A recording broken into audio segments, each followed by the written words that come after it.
O programa Gente em Destaque de hoje vai falar sobre o Preventório de Jacareí, um assunto que hoje em dia poucas pessoas conhecem. O Preventório foi uma espécie de colégio interno nos anos 30, 40 e 50 que recebia filhos de doentes de hanseníase, a lepra. Algumas das crianças e adolescentes foram tirados à força dos pais e nunca mais os viram, a não ser apenas em rápidas e espaçadas visitas. Para falar disso, eu fui até o local onde era o preventório antigamente, na rua Lamartine de Lamare, onde hoje ficam algumas secretarias da prefeitura jacareiense, para falar com o professor de História Alan Oliveira. Ele escreveu um texto de conclusão de curso sobre esse tema bastante polêmico e vai nos contar como surgiu essa ideia e também como foi todo o processo de pesquisa, investigação e confecção do trabalho.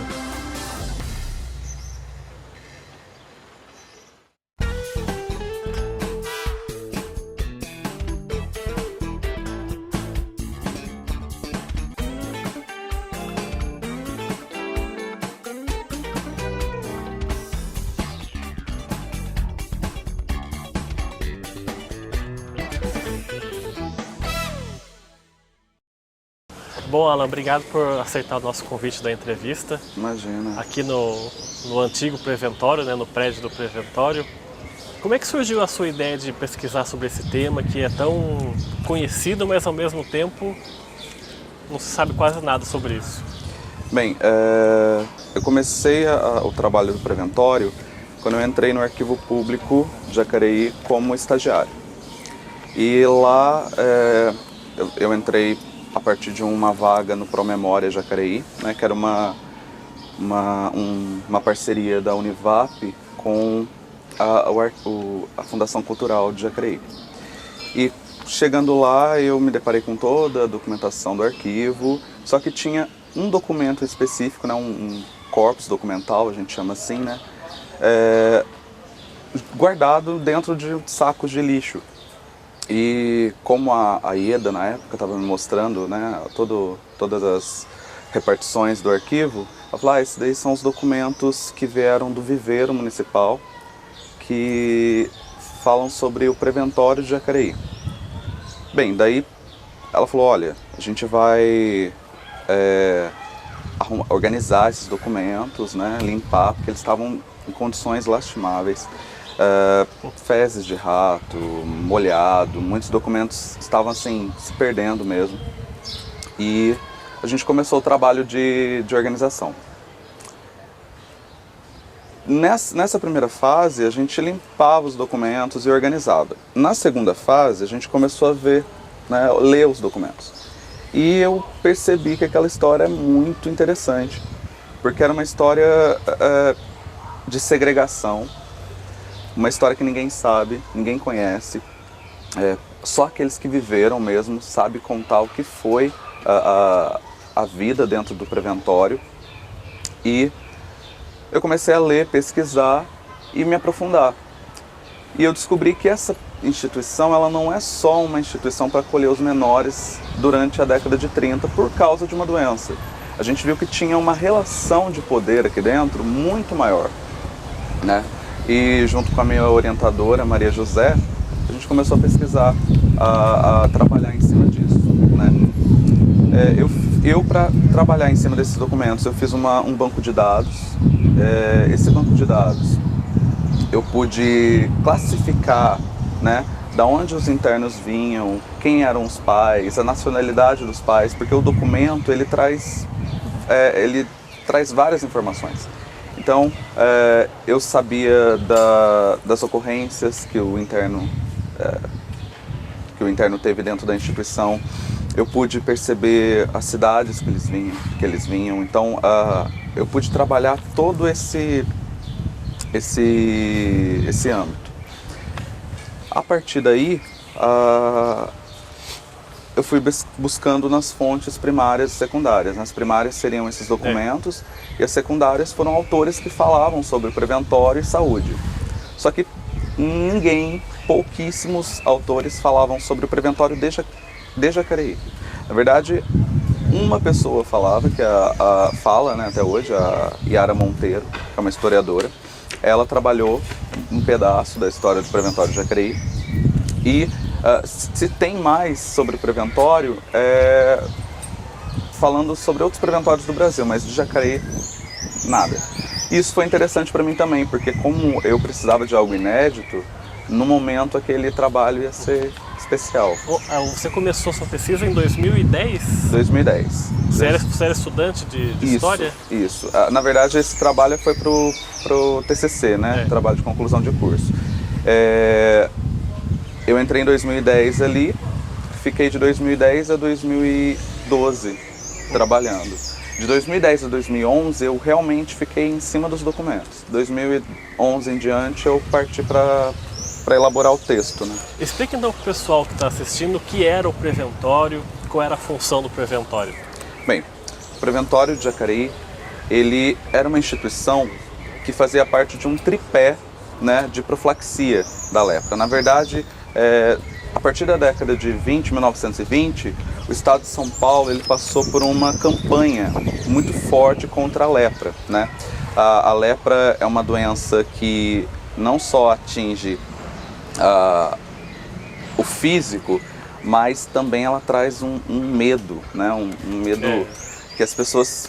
O medo do contágio é muito grande. Então o Estado investiu pesado durante a década de 20 numa campanha contra a lepra. Só que essa campanha era uma campanha que não era para cuidar, digamos assim, do doente. Era uma campanha de eu preciso encontrar o doente e isolar, né? A segregação. Então a partir daí, o Estado de São Paulo formou um tripé, que é os asilos colônias, que eram onde ficavam os doentes, no caso os maiores, né, os pais dessas crianças, os dispensários, que eram os lugares onde eles acolhiam aqueles que possivelmente pudessem ter a doença, e os preventórios seriam onde as crianças ficariam, né? Jacareí, ela foi o único preventório do estado de São Paulo que foi mantido pelo Estado. Existiram aqui no estado de São Paulo 2 preventórios, né? O Asilo Santa Terezinha e o Preventório de Jacareí. Começou, na verdade, a história começa porque o Asilo Santa Terezinha não suportava mais acolher as crianças, porque a campanha foi tão forte que o número era absurdo de pais internos, né, encontrados com a doença, e as crianças tinham que ir para algum lugar. A família não aceitava cuidar das crianças pelo medo do contágio.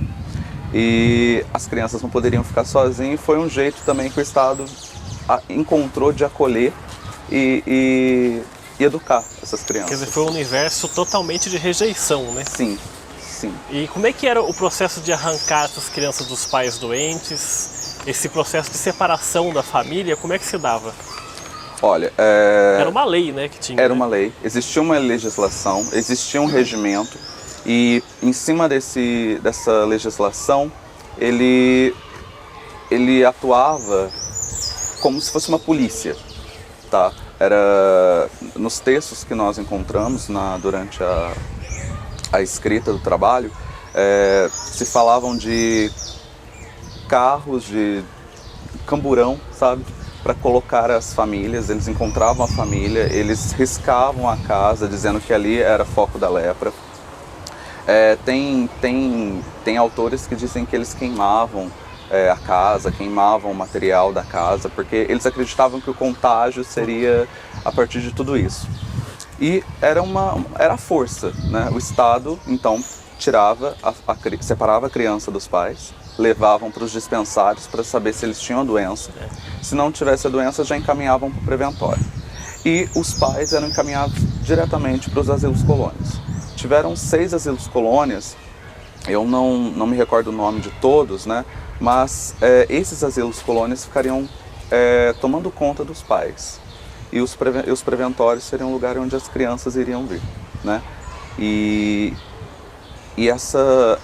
todo esse aparato era legalmente, né? Era uma lei, né? Era a partir de decretos. E muitas dessas crianças chegaram a nunca mais ver os pais por conta disso? Sim, sim. Houve crianças, né? Durante a pesquisa eu encontrei alguns documentos que diziam que a internação foi, tipo, a criança tinha meses de idade. E ela foi internada. Ela entrou aqui sem saber quem era a família e saiu daqui sem saber quem era a família. A família dessas crianças, né, a identidade dessas crianças começaram a ser formadas aqui dentro. Né? Então muitos tinham irmãos. Geralmente a entrada nos preventórios era 3, 4 irmãos, a gente percebe isso. E eles eram separados. Existia uma separação no começo que as meninas, né, ficariam em São Paulo e os meninos viriam para cá. Né? Até acima dos 12 anos eles viriam para cá. Só que começou a lotar lá em São Paulo também, eles acabaram tendo que se internar aqui. Mas essa separação houve, né? As crianças, elas entravam com irmãos, de repente o irmão saía porque chegava a idade, né? Eles não acolhiam as crianças até a maioridade. Se eu não me engano, até 16 anos as crianças ficavam aqui, depois elas teriam que buscar uma saída. Muito do que eu pude perceber é que as crianças acabavam trabalhando dentro de alguma instituição da profilaxia da lepra, né? Dentro desse departamento. Por quê? Porque no documento a gente encontra às vezes, o fulano de tal foi trabalhar, saiu em data de tal para trabalhar no Instituto de Leprologia em São Paulo. Você ficava nesse mesmo... Acabava ficando no mesmo meio, né? A doença passou, né? O momento da lepra, da crise passou, mas ele acabava aqui ficando com esse estigma, né? E como é que era a rotina dos preventórios? Era separado, menina com menino? Como é que se dava isso? Depende muito do regimento e do momento histórico, né? Nós percebemos que no início não se tinha uma política muito certa do que deveria ser feito com essas crianças, né? Aqui em Jacareí nós temos 2 momentos em que o primeiro momento é o diretor, ele era um dentista e ele que administrava toda a instituição. Então ele não tinha muita visão, a gente pode perceber isso pela profissão dele, ele não tinha uma visão de como tratar dessas crianças, como cuidar dessas crianças, né? E segundo alguns ex-internos, eles dizem que nessa época era mais rígido, né? Não se misturavam, meninas e meninos não se misturavam, horário para tudo, né? Alguns dizem que acontecia muito castigos, né? Para o contexto da época isso é normal, mas mesmo assim eles já entraram aqui como se fossem castigados, né? Por causa da doença dos pais. Eles nem tinham a doença, então a lepra, eles não possuíam a lepra, né? Os pais possuíam, mas o tratamento era como se fosse de uma pessoa que pudesse contagiar todo o ambiente. E muitas crianças dessas internas aqui nem sabiam porque vinham para cá, não sabiam nem que era lepra, só sabiam que Sim. Ela foi para um lado, o pai e a mãe foi para o outro, né? Não sabia o que estava acontecendo. É como alguém chegar na sua casa, tirar você, né, levar você para algum lugar e levar os pais para outro lugar e eles não ter contato, o pouco contato, tá, que se teve através de cartas. Mas ainda assim, dependendo da instituição, eles não entregavam as cartas aos pais e aos filhos, né, porque os pais mandavam cartas, né? Nós temos em São Paulo o Museu Emílio Ribas, o Instituto de Saúde, lá há muito desses documentos e muitas cartas nós podemos encontrar lá. Agora, o contato era mínimo mesmo. Segundo alguns internos, nesse período de mais restrição, né, onde o poder, nós percebemos que foi mais rígido, o contato era mínimo. Depois, no segundo momento da instituição, que nós podemos perceber a partir da administração de um pediatra, né, que ele já tem mais contato com as crianças, ele já sabe o que seria melhor trazer uma assistência melhor a essas crianças, nós percebemos que há mais diálogo entre as instituições. Mas de início, nós podemos colocar aqui de 30 a 40, né, de 1930 a 1940, era muito rígido. E esse prédio aqui que sediou o preventório, né, ele foi já criado para isso ou antes ele foi ocupado por outras pessoas? Eu não me me prendi muito a revolução, porque senão o trabalho ia ficar muito extenso. Mas sim, nós podemos perceber que a revolução interfere muito na formação dessa instituição, né?